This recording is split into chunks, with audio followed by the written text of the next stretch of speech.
ambición, conquista, lujuria, asesinato y el poder de una tecnología incomparable. Estas fueron las bases de la fundación del Imperio Romano. Les movía una especie de ego cultural colectivo. Los colosales proyectos de construcción de Roma, coliseos, palacios, calzadas y acueductos extendidos por 3 continentes, fueron vehículo del poder y las promesas de la civilización más avanzada del mundo. Estas estructuras se convirtieron en símbolos de esa idea que era Roma. Pero aunque los romanos dominaran el paisaje con sus enormes proezas arquitectónicas, a la larga se verían impotentes para evitar su propia autodestrucción.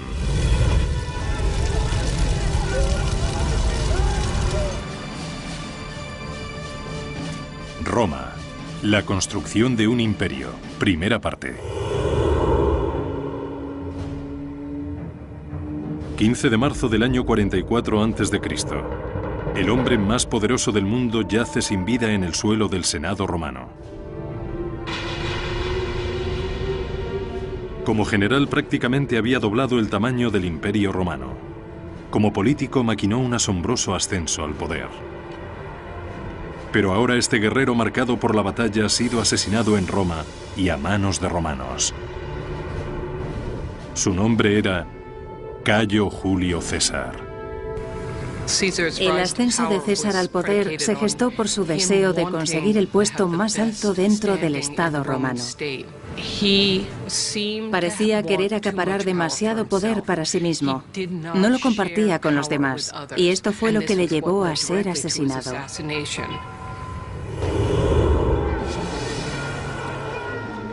Unas décadas antes, el César general joven y ambicioso había reconocido que el camino hacia la gloria en Roma comenzaba en los campos de batalla, muy lejos de ella. Su afán por la conquista militar daría lugar a la construcción de una de las proezas de ingeniería más intimidantes de Roma.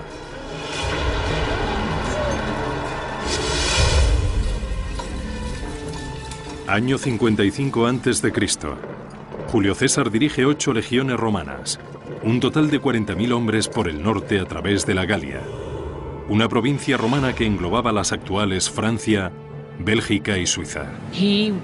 Quiere ir a la Germania, a Alemania, y cruzar el Rin, porque ningún otro general lo ha hecho hasta el momento.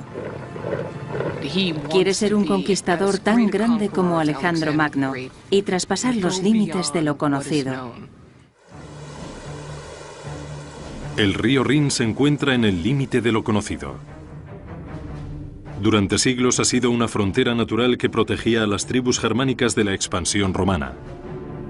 Ningún ejército había podido cruzarlo con las fuerzas necesarias como para realizar una conquista. Pero César no era como los demás guerreros. Podía haber ido en barco, pero ¿cómo iba a ir Julio César en un barco de remos? ¿Qué iba a hacer? ¿Poner a 8 legiones en un barco de remos e ir remando? No, tenían que cruzar marchando, tenían que llegar montados en caballo. Cruzar el Rin fue una nueva proeza de ingeniería por su alcance. El río tenía 300 metros de ancho, probablemente más, y entre 7 y 9 metros de profundidad, con corrientes impredecibles. César y sus ingenieros tenían que proyectar un puente que no solo fuera muy fuerte, sino también muy estable, y lo suficientemente grande como para que pudiera pasar por él una legión. El puente tendría que tener la longitud de 4 campos de fútbol y aguantar el peso de 40.000 soldados. A pesar de la anchura y profundidad del Rin y de sus fuertes corrientes, Julio César estaba empeñado en hacerlo. Cruzar un río de ese tamaño construyendo un puente es algo que te hace quedar muy bien con tu público en tu ciudad, pero desde luego es algo que te hace quedar aún mejor con el público que va a ver al otro lado del río y que se va a quedar de piedra cuando vean lo que estás haciendo. Con la velocidad y eficiencia de una máquina bien engrasada, los soldados de César van transformando metódicamente la madera de la zona en un puente. A cada hora que pasa, este milagro de la ingeniería se va acercando cada vez más a la difícil orilla norte del Rin. Es casi como si ahora tuviera que bajar una nave espacial del tamaño de, digamos, la mitad de Manhattan y fuera capaz de levantar edificios en el aire con alguna especie de dispositivo magnético. Sería algo que nos dejaría pasmados. No lo podríamos asimilar. Los cimientos del puente se construirían con una serie de pilares de madera clavados en el lecho del río. Cada pilar tenía medio metro de grosor. En la mitad del puente debían tener hasta 9 metros de altura para que llegaran hasta el fondo desde la superficie. Los ingenieros de César introdujeron los pilares en diagonal para dar más estabilidad al puente. Al clavar los pilares en ángulo y luego unirlos, hicieron en muchos sentidos lo que hacen los carpinteros al fabricar un caballete. Con las patas en ángulo utilizan las fuerzas para evitar que la corriente del río lo derribe y crear de esta forma un área de trabajo estable. La inclinación les proporciona mucha más resistencia contra la fuerza del río, las crecidas del río y todo lo demás. Aunque es mucho más difícil clavarlas en el fondo del río que si se trataran de pilares verticales. Tuvieron que trabajar con mucho cuidado usando estructuras de madera para clavarlas en el lecho del río. En el lado río arriba los pilares estaban inclinados en la dirección de la corriente. 12 metros corriente abajo los pilares correspondientes estaban inclinados contra corriente. Cada grupo de pilares estaba sujeto mediante una viga de unión de 60 centímetros de grosor. Luego se colocaron trozos de madera de un lado a otro de las vigas y se terminó la superficie con haces de palos firmemente enrollados. El diseño del puente en sí era innovador, pero lo más sorprendente de esta proeza de ingeniería fue la velocidad con la que se construyó. A los 10 días de ordenar su construcción, César cruzó marchando sobre su puente en dirección a su destino. Si intentáramos hacer eso hoy, no seríamos capaces de construir algo así en tan pocos días con este tipo de tecnología. Podríamos hacer algo comparable si contáramos con miles de esforzados soldados fieles y totalmente entregados a César y tuviéramos el objetivo de cruzar el río Rin para aterrorizar a los germanos que había al otro lado. César había estimado que el tamaño de las fuerzas germánicas sería de unos 430.000 soldados, más de 10 veces el tamaño de su propio ejército. Pero cuando vieron a las legiones romanas cruzando el Rin, huyeron enseguida hacia tierras más elevadas. Durante los siguientes 18 días, César exploró libremente el territorio al norte del Rin sin encontrar ninguna resistencia. Después volvió a cruzar el puente y lo desmanteló tras haber conseguido claramente su objetivo. Es algo simbólico.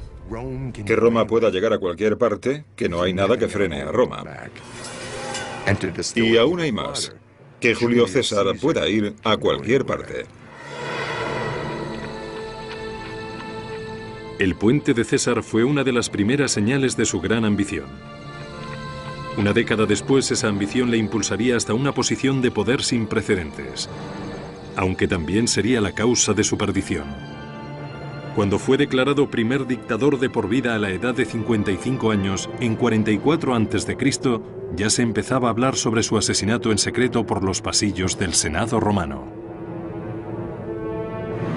Algunas de las cosas que hace sugiere que le gustaría que le adoraran como a un dios. Su ambición traspasaba de tal manera los límites de lo que los mismos romanos y sobre todo los senadores pensaban que era aceptable, que acabó siendo asesinado. En vida, Julio César alteró para siempre el paisaje político de Roma. En su muerte encarnaría tanto el potencial como el peligro que encierra el poder absoluto. Cuando asesinaron a César, no había ninguna garantía de nada, excepto de que Roma podía acabar deshaciéndose completamente. El reinado de César fue un punto de inflexión en la historia política de Roma. Su conquista de la Galia amplió poderosamente el alcance de la influencia de Roma. Su consolidación del poder marcó la muerte de la República Romana dirigida por senadores y cónsules elegidos democráticamente, y el nacimiento de un imperio en el que emperadores tiránicos podrían gobernar con absoluta autoridad. Algunos usarían su poder para construir asombrosas maravillas arquitectónicas. La vanidad, Los excesos y la ignorancia de otros llevarían al imperio al borde de la destrucción. A pesar de todo, Roma se convertiría en la civilización más poderosa y tecnológicamente avanzada que haya visto el mundo.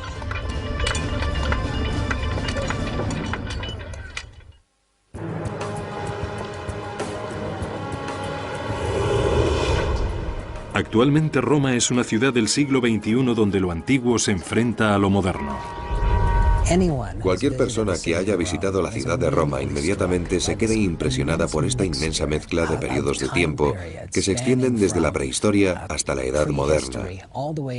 Y lo más maravilloso de Roma es que estás viviendo en medio de la historia de una de las civilizaciones más grandes que haya formado parte de la humanidad.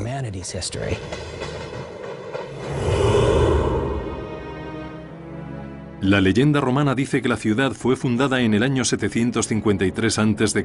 por Rómulo y Remo, dos hermanos que fueron abandonados de niños y criados por una loba. Los dos hermanos se propusieron construir su propia ciudad a orillas del río Tíber, pero su falta de acuerdo sobre quién la gobernaría acabaría en tragedia. Remo fue asesinado por Rómulo, de cuyo nombre proviene el de Roma.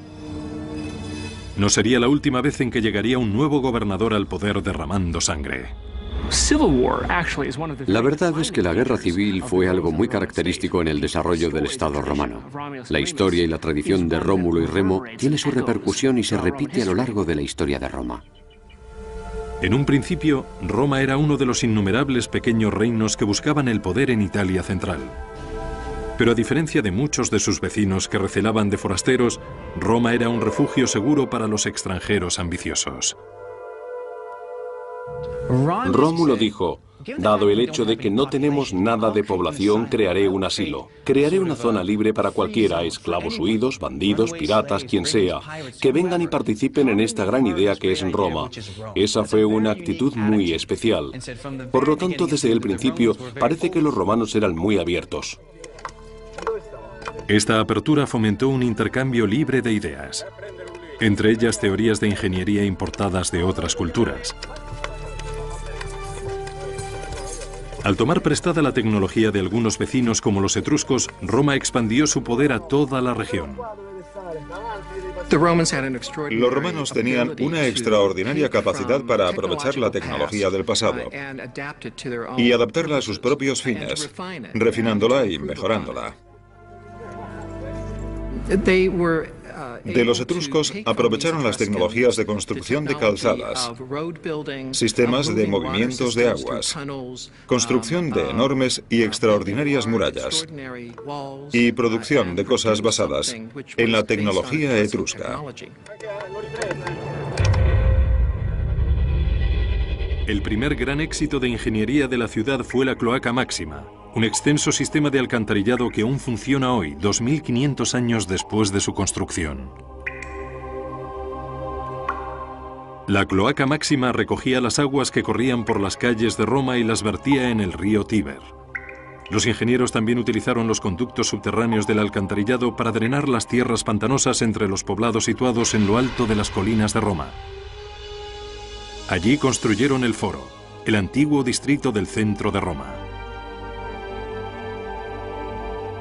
La construcción de la Cloaca Máxima, en mi opinión, es la clave para transformar Roma y que pasara de ser una serie de tribus que viven en colinas dispares en torno a un pantano cenagoso a ser una cultura centralizada y unificada. El nuevo foro romano resultante del drenaje conseguido a través de la Cloaca Máxima permitía que la cultura se consolidara en un lugar central. Mientras la cultura de Roma se iba consolidando, empezó a crecer la influencia que la ciudad tenía sobre sus vecinos. En el siglo IV a.C., Roma controlaba la mayor parte de Italia central, y sus ingenieros recibieron el encargo de desarrollar una infraestructura de comunicaciones que conectase el imperio en expansión. En la antigüedad había básicamente dos modos de transporte. Se podía viajar por el campo, bien a caballo o con más probabilidad, andando o en carros, o se podía viajar en barco. Los caminos, tal y como los conocemos hoy, en realidad no existían antes del Imperio Romano. Todo eso cambió en el año 312 a.C. al construirse la Vía Apia. La primera calzada nacional de Roma que recorría 212 kilómetros desde la capital hasta la provincia de Campania al sur. Para trazar la ruta más recta y rápida por la costa, los ingenieros romanos utilizaron un instrumento especial de topografía. Los romanos utilizaban una herramienta llamada groma, que consistía en una barra vertical con una cruz en la parte superior que se ponía sobre el suelo. Mirando a través de la cruz se podían alinear dos puntos en línea recta. La gran diferencia entre las calzadas romanas y las carreteras actuales es que los romanos no podían trazar curvas. Por lo tanto, las calzadas eran completamente rectas hasta un punto en que giraban en ángulo cerrado y otra vez totalmente rectas en otra dirección.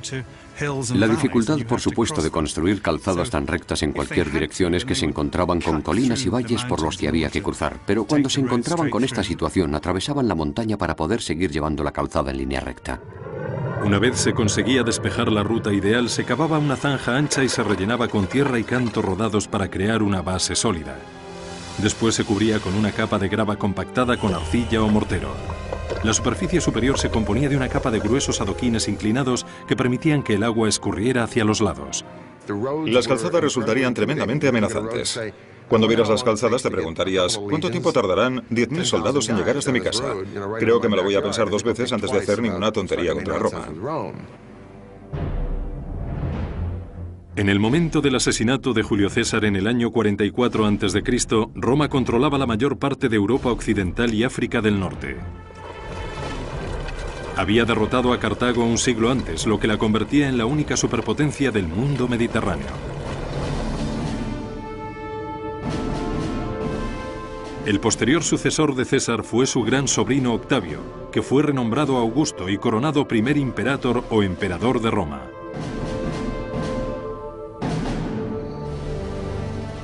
Con Augusto, la red de calzada romana se expandió hasta alcanzar los rincones más remotos del imperio. Una vez pavimentadas las calzadas, era el momento de crear nuevos destinos. En la época de Augusto, empezaron a surgir por todas partes ciudades al estilo romano dotadas de un foro, un teatro, un anfiteatro, una basílica y todas las demás grandes características de la ciudad de Roma. Para los habitantes de las provincias recién conquistadas, las nuevas ciudades suponían un fuerte respaldo al estilo de vida romano. A estas nuevas ciudades, centros urbanos que eran símbolos de la civilización, de un nivel de vida más alto, donde había trabajos increíbles y dinero, acudían multitudes de personas al igual que hoy en busca de trabajo. Y con el tiempo, la gente de estas naciones conquistadas harían suyas estas ideas romanas. Creo que la ciudad romana en sí fue el instrumento más importante que tenían los romanos para fomentar la imagen de Roma. Y todas esas ciudades aún perviven. Londres, Bonn, París, son todas testimonio de la expansión de la cultura de Roma. Los ingenieros de Roma tenían un arma secreta que les permitía construir cosas más grandes, más fuertes y en menos tiempo que nadie. Un hormigón impermeable mezclado con una arena volcánica que se llamaba pozzolana. Al principio, el hormigón no era más que una simple cal, una mezcla de agua que, aunque se asentaba, no era muy fuerte. Y de hecho las partículas del primer hormigón se descomponían fácilmente. Pero en el hormigón romano, la arena pozzolana reaccionaba con la cal, resultando un hormigón muy parecido al hormigón actual, mucho más fuerte. Se dieron cuenta bastante pronto de que utilizando esta sustancia podían construir literalmente debajo del agua. Un invento extraordinario que les permitiría crear pilares enormes que podían resistir dentro del agua, revolucionando así las comunicaciones. Ahora, se podían construir puentes permanentes en lugar de puentes de madera. Durante la era de Augusto, este hormigón solidificó el dominio asfixiante de Roma sobre Europa occidental y sus constructores cambiaron el paisaje con monolitos enormes fabricados por el hombre. Uno en concreto revolucionaría la vida cotidiana en Roma durante los siglos venideros.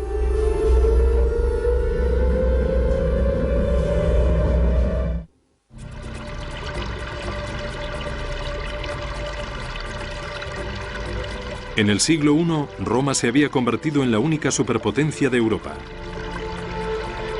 Pero al tiempo que expandían su imperio hacia el exterior, los romanos también estaban pendientes del interior y usaron sus conocimientos superiores de ingeniería para mejorar la calidad de vida dentro de las murallas de la capital.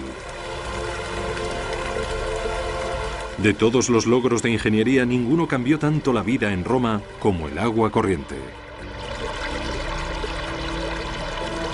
El sistema de distribución de las aguas en Roma supuso un salto espectacular respecto a todo lo que hubiera habido antes. En la capital, 11 acueductos llevaban un flujo continuo de agua fresca a sus ciudadanos. En total transportaban 750 millones de litros al día desde las montañas a kilómetros de distancia hasta la ciudad. Los acueductos revolucionaron la vida cotidiana de los ciudadanos romanos, pero no solo la de los jardines y las villas de los ricos o los palacios de los emperadores, sino la del ciudadano medio romano. Se disponía de tanta agua en la ciudad de Roma que con ella se podía abastecer a una enorme población.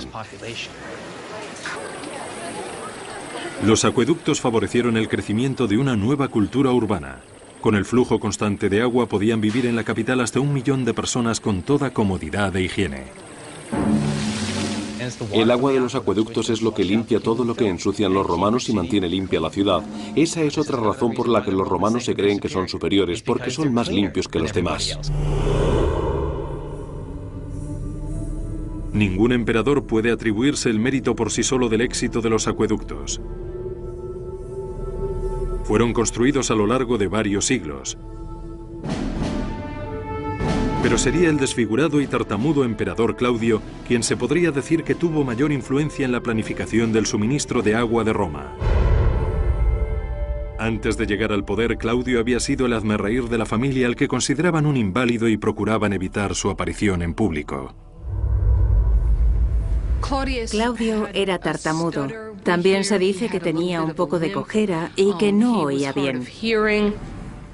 Así que la verdad es que no sabían muy bien qué hacer con Claudio. A pesar de sus defectos, Claudio fue lo suficientemente astuto para hacerse con el poder cuando se le presentó una insólita oportunidad. En el año 41 la mayoría de la familia regente fue asesinada para vengar el sangriento régimen del sobrino de Claudio, Calígula. Pero a Claudio le respetaron la vida tras encontrarle escondido tras una cortina. Con su vida pendiente de un hilo se las arregló para sobornar a la guardia pretoriana de Roma y que le proclamaran emperador a él. Este soborno tan oportuno cambiaría el curso de la historia de Roma. Cuando se convirtió en el emperador, parece ser que gobernó bien en muchos sentidos, al menos según nuestro criterio. Está claro que no era ningún estúpido. Durante el reinado de Claudio, el imperio avanzó sorprendentemente en varios aspectos. En la frontera, sus legiones conquistaron la Britania, algo en lo que hasta Julio César había fracasado. Y en el interior construyó 2 importantes acueductos, el de Aqua Claudia y el de Annio Novus, que incrementaron de forma espectacular el volumen de flujo de agua que llegaba a Roma.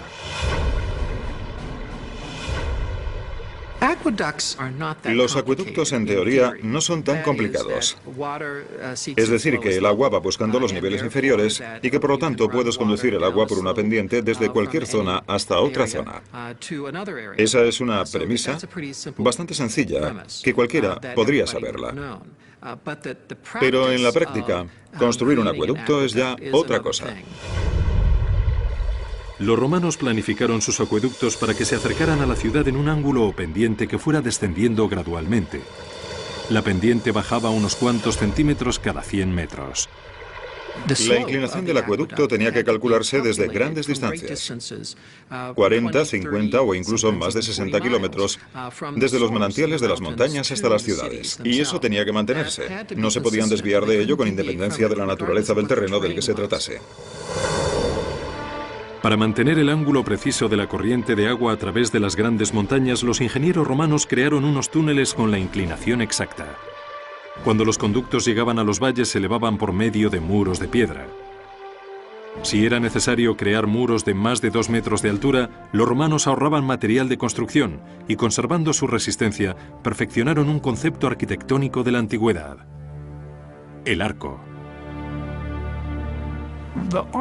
El arco revolucionó la arquitectura en el mundo antiguo, permitiendo distancias mucho mayores de las que nunca habían sido posibles. Los arcos cambiaron totalmente la concepción espacial de la arquitectura romana. Los arcos se construían sobre una estructura de madera temporal que sostenía cada piedra en su lugar hasta que se colocaba la dovela o piedra angular en el centro. La dovela distribuía el peso por igual a cada lado del arco, lo que permitía colocar otras piedras encima de ella. Los arcos suponen un progreso respecto a la construcción del muro macizo en muchos sentidos, tanto en términos de eficiencia como en términos de solidez. El arco, por supuesto, requiere mucho menos material en su construcción, pero es muy resistente para soportar elementos como los tejados o los acueductos o cualquier cosa que quieras poner encima de él. Una columna de arcos de 10 kilómetros transportaba el Aqua Claudia cruzando los valles en dirección a Roma. Los acueductos tendrían un tejado cubierto, pero, por supuesto, si se pudiera quitar ese tejado, se vería el agua circulando como en un río, en dirección a la ciudad. Una vez llegaba el agua a la ciudad, los acueductos la vaciaban en 3 depósitos distintos. Uno destinado a las fuentes públicas de agua potable, un segundo con destino a los baños públicos y un tercero reservado para el emperador y otros romanos acaudalados que pagaban por tener su propia agua corriente, un concepto muy adelantado en su tiempo. En el siglo I o II, prácticamente todos los hogares de cualquier clase disponían de agua corriente. Esto es sorprendente, porque, por ejemplo, durante toda la Edad Media no pudieron disponer de ella. Con la construcción del Aqua Claudia y del Anio Novus, el emperador Claudio había revitalizado el sistema de distribución de las aguas de Roma. Su mandato público fue un éxito, pero las decisiones que tomó en su vida privada le acabarían llevando a su perdición. La historia cuenta que Claudio perdía la cabeza con las mujeres, que se enamoraba perdidamente y en exceso de sus esposas y se comportaba como un hombre servil ante ellas. Claudio causó una profunda conmoción en todo el imperio cuando decidió casarse con su propia sobrina, Agripina, la intrigante hermana de Calígula. Agripina provenía de un linaje de mujeres ambiciosas, populares y poderosas. Era en cierto modo como la Cleopatra de su época. Era decidida, era orgullosa y era ambiciosa. Era terriblemente ambiciosa.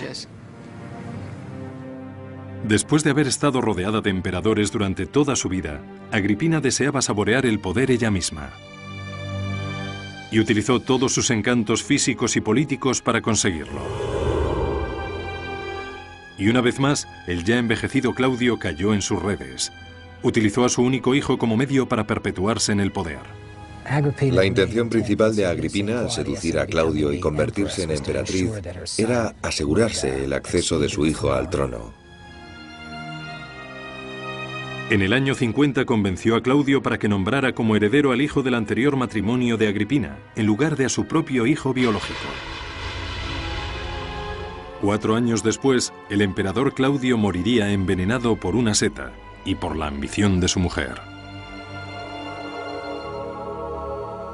De la noche a la mañana, Agripina había pasado de ser la mujer de un emperador a la madre de otro. Su nombre era Nerón, un tirano en ciernes de 16 años cuyas maquinaciones acabarían en desastres.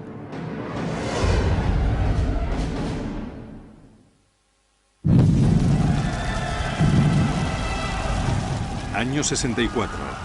Un pequeño incendio se propaga hasta provocar un infierno de una semana de duración que reduce a cenizas enormes franjas de Roma y deja a miles de personas sin hogar vagando por las calles.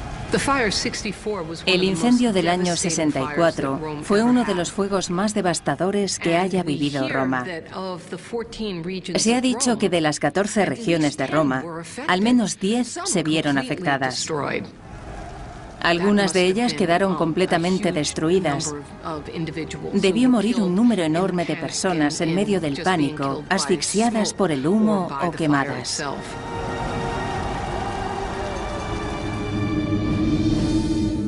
Como principal sospechoso de la lista de posibles responsables se encuentra el mismo emperador Nerón, al que supuestamente se vio tocando la lira en lo alto de una torre cercana mientras el fuego se propagaba.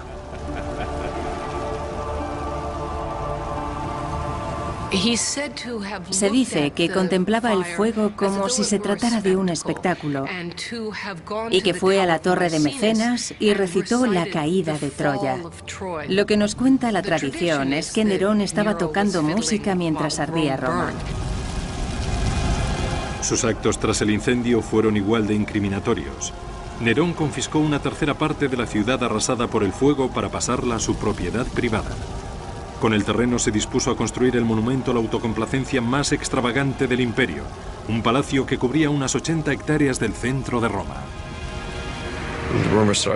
Se empezó a correr el rumor de que había provocado el fuego intencionadamente para poder destruir la parte de la ciudad donde quería construir su palacio. Nerón responsabilizó del incendio a un nuevo grupo de culto religioso a los que llamaban cristianos y mandó atar y quemar a cientos de ellos en las calles de Roma. Este fue el último de una serie de actos escalofriantes que evidenciaron el disfuncional legado de Nerón. Le sirvió la cabeza de una de sus ex esposas a su nueva mujer como regalo a petición suya. Después la mataría a patadas cuando se encontraba embarazada en un ataque de cólera. Y la mayoría de las cosas por las que Nerón tiene tan mala fama llegaron después del acto más atroz que un ser humano pueda cometer: el asesinato de su propia madre. Agripina, que había organizado el ascenso al poder de Nerón matando a su marido Claudio, fue la mujer más déspota de la antigüedad. Ella esperaba compartir por igual el poder con su hijo. Agripina no podía aceptar un papel subordinado, ni con Claudio ni con su hijo. Y eso, al final, fue lo que acabó con ella. El afán de control que tenía Agripina fue enfureciendo poco a poco a Nerón. En el año 59, a los 21 años, 5 después de convertirse en emperador, mandó a sus guardias que mataran a su propia madre. Cuando estos se acercaban, Agripina ordenó a los guardias de forma simbólica que le clavaran la espada en el útero. Les dijo: clavádmela aquí primero, aquí engendré a Nerón. Muy dramático. Nerón se quedó atormentado durante el resto de su vida con las visiones del fantasma de su madre, que le empujaron aún más hacia la locura. Nerón, con el tiempo, va sintiéndose cada vez más solo y al mismo tiempo, por la misma razón, también cada vez más paranoide y cada vez más cruel. Fue en medio de estos delirios cada vez más profundos cuando Nerón empezó a construir el palacio del placer más suntuoso del imperio, en tierras públicas y con dinero público.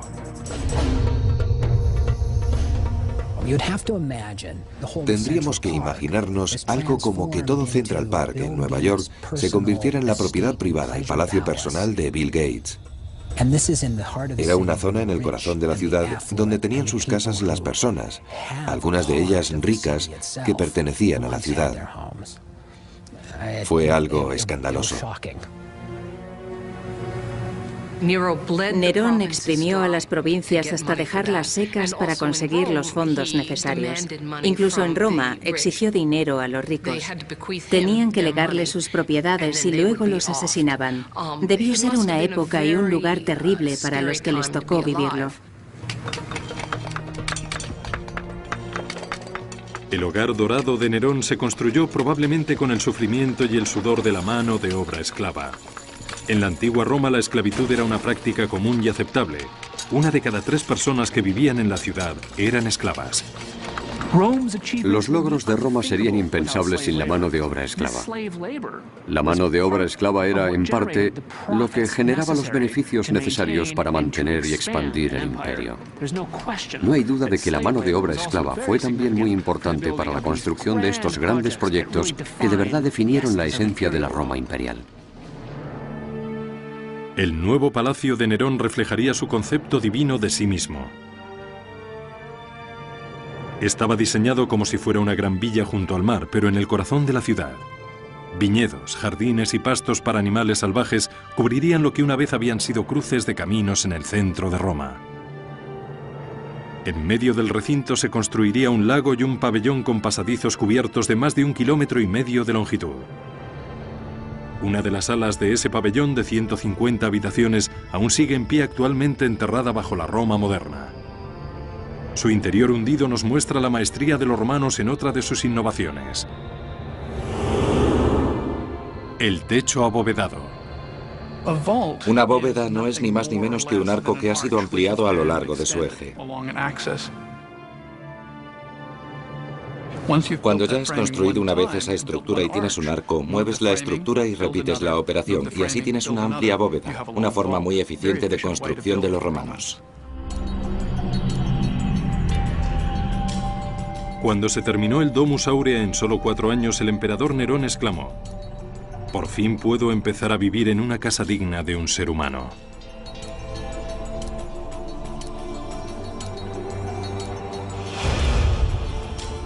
Los restos que han perdurado son una parte oscura y húmeda del decadente palacio en el que vivió. Estas cámaras de ladrillo y hormigón estuvieron en su día adornadas con oro y recubiertas con coloridos frescos y piedras preciosas de valor incalculable. En el techo había incrustadas piedras preciosas y semipreciosas. Allí había lapislázuli, cristal de roca, cristal rosa, que habían puesto allí simplemente para captar la luz.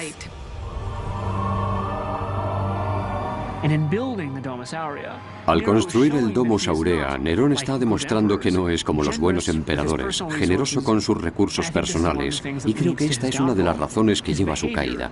Su actitud fue tan desproporcionada en relación con lo que los senadores y la gente de Roma esperaba de su emperador que creo que finalmente pagó el precio. En el año 68, solo unos meses después de trasladarse al Domus Aurea, Nerón fue derrocado por un gigantesco movimiento de oposición.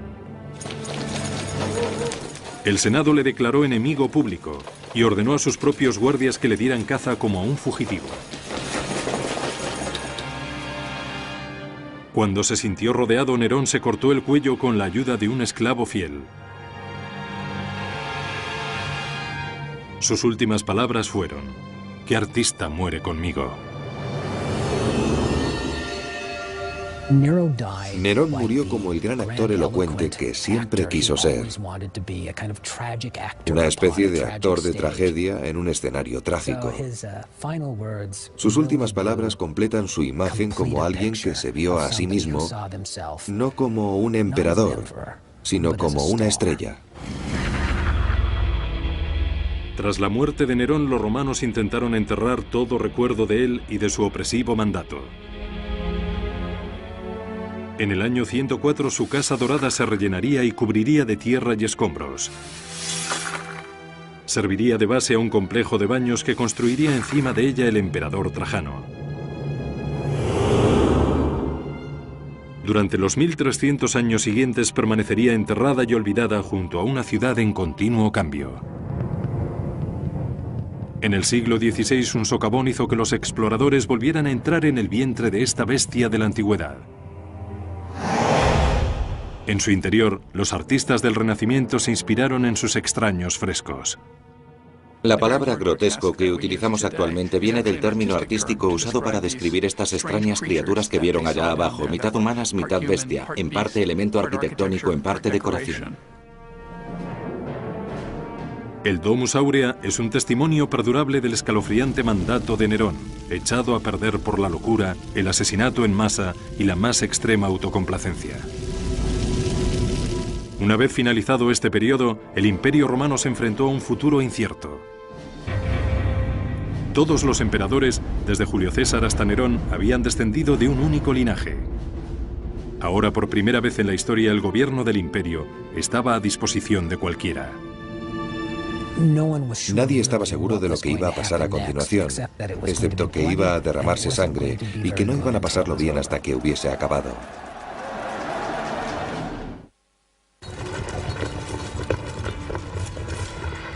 Año 69.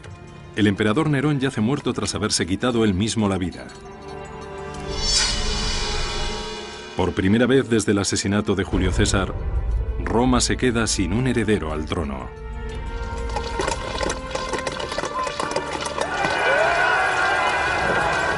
Estalla una lucha de poder entre los principales generales del imperio que enfrenta a sus ejércitos entre sí en un sangriento intento por alcanzar el poder. Al final, el vencedor es Vespasiano, un general sencillo y franco que había dirigido a las legiones de Roma en su puesto de destino, la inestable Judea. No tiene sangre azul, ni tampoco se parece en nada a su tiránico predecesor. Vespasiano era el anti-Nerón. Era lo más diferente a Nerón que se podía ser. Había ido ascendiendo poco a poco en el escalafón y era un hombre práctico, un poco endurecido, que tenía aversión a la pretenciosidad y además se sentía orgulloso de ello. Vespasiano es la clase de persona que preferiría ver un partido de fútbol a una ópera. A diferencia de Nerón, que explotó los conocimientos de sus ingenieros para sus propios vanidosos proyectos colosales, Vespasiano pondría las grandes mentes arquitectónicas de Roma al servicio del pueblo. Empezaría por vaciar el enorme lago que Nerón había construido en los jardines de su palacio. En su lugar, levantaría la maravilla de ingeniería más famosa de Roma, un lugar en el que se podía canalizar todo el caos que había consumido a la ciudad. Se llamaría el Anfiteatro Flavio, aunque se conoce más por el nombre de Coliseo.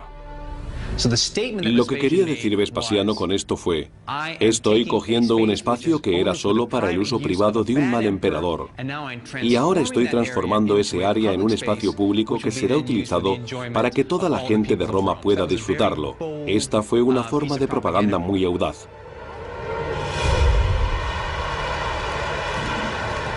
Los gladiadores llevaban siglos derramando sangre para divertir al público, pero la gente de Roma tenía hambre de espectáculos más grandes y atrevidos. El Coliseo proporcionaría a los gladiadores un moderno y permanente escenario de lucha y los juegos alcanzarían un nivel de carnicerías nunca visto en la historia del imperio. Este era el lugar, el escenario más importante. Aquí llegaba la diversión. Todo, desde animales de los rincones más remotos del mundo conocido hasta prisioneros de tierras lejanas, estaban allí a tu alcance para verlos desde tu asiento de palco en el centro de la ciudad. La construcción del Coliseo comenzó en el año 72. Fue financiada con la venta de las valiosas reliquias obtenidas de los templos judíos durante el saqueo de Vespasiano a Jerusalén.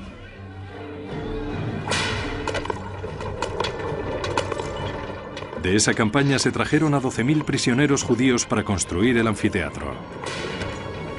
Trabajarían en unas condiciones tremendamente duras y durante muchas horas, y realizando grandes esfuerzos hasta el final. Utilizaron más de 6.000 toneladas de hormigón y arrastraron bloques enormes de travertino desde una cantera a más de 30 kilómetros de distancia. Según iba progresando la construcción en altura, usaban menos material de piedra caliza pesada, más fuerte y costoso, y más material barato que además era más ligero. Los romanos tenían unas grúas de madera muy sofisticadas y herramientas para levantar piedras, y podían hacerlo con bastante facilidad desde el suelo hasta grandes alturas. En solo 8 años, la imponente estructura llegó a alcanzar los 50 metros de altura, empequeñeciendo todo cuanto le rodeaba. Es la estructura más alta construida por los antiguos romanos. Este es el anfiteatro de la capital. ¿Y qué era Roma?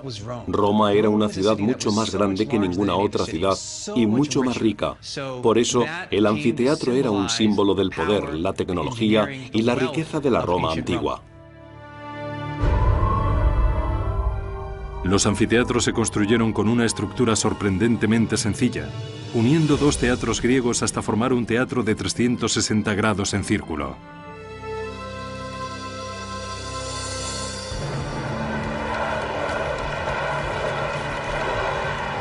El Coliseo estableció un nuevo estándar en el diseño de anfiteatros romanos. Contenía una compleja red de pasillos y escaleras que permitían la entrada y salida de 70.000 romanos en un tiempo récord.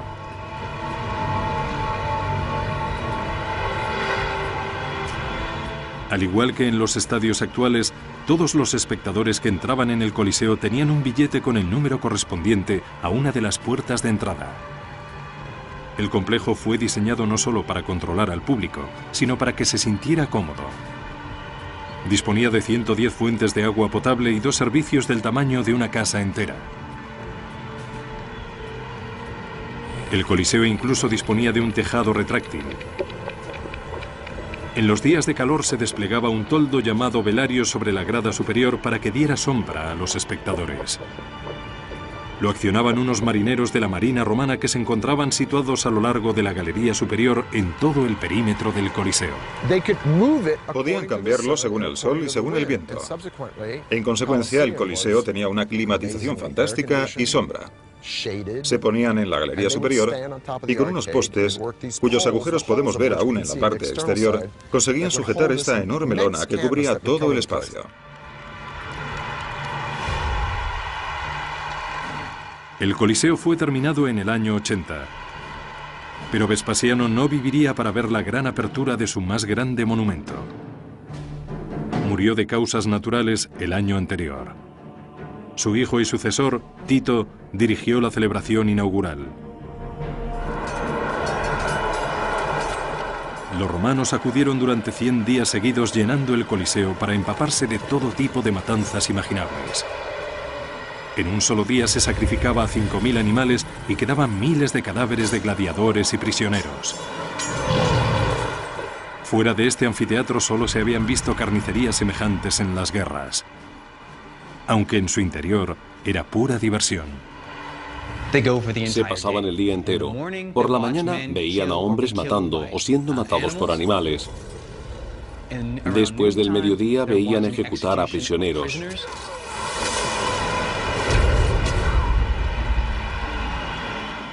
Y finalmente por las tardes el acontecimiento principal, el equivalente a la hora de máxima audiencia de la televisión, dejaban lo mejor para el final, los gladiadores, hombres contra hombres.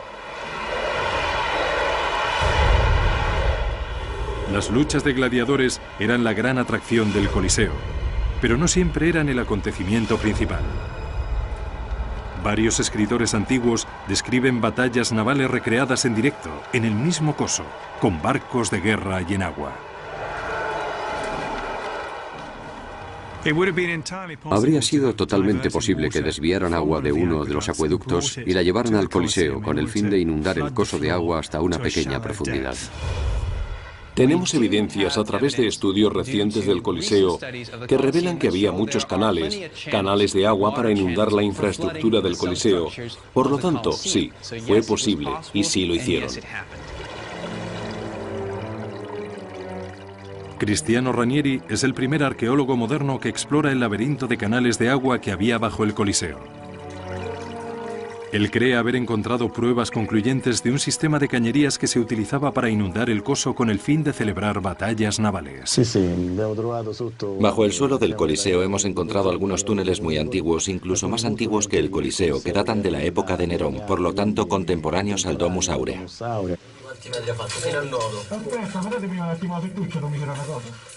Los canales de agua originales construidos bajo el lago artificial de Nerón habían quedado intactos cuando se construyó el Coliseo justo encima. Es posible que se reacondicionaran para poder inundar y vaciar el coso. En estas imágenes nunca vistas anteriormente, Cristiano dirige a su equipo de submarinistas por el interior de estos canales antiguos, inundados con agua contaminada por los escombros de hace 2 milenios. Bajo el Coliseo descubre un depósito comunicado por un conducto a un acueducto cercano. Cristiano cree que las aguas llegaban hasta allí desviadas desde algún acueducto.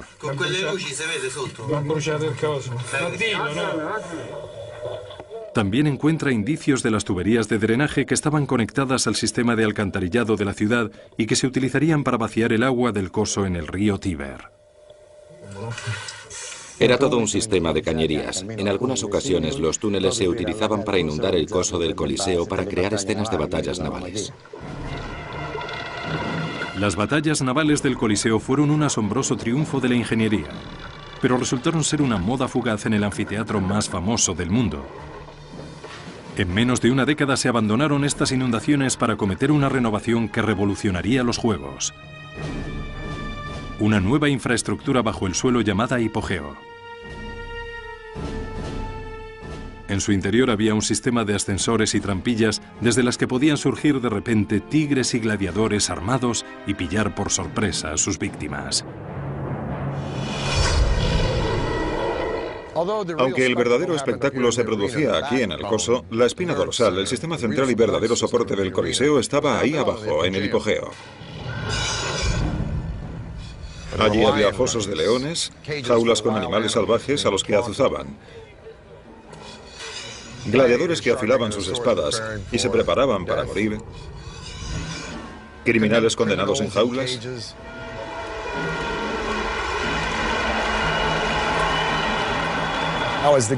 Cuando comenzaban los juegos, se abría una trampilla en el coso y mediante un sistema de poleas, un ascensor ascendía para llevar otro león o una pantera hasta el coso. Al abrirse la trampilla recibíamos un baño de luz y oíamos los gritos de la muchedumbre disfrutando de los juegos. Entonces se volvería a cerrar la trampilla para dejarnos ahí contemplando nuestra propia muerte entre gritos, lamentaciones y el hedor a sangre, bestias y hombres.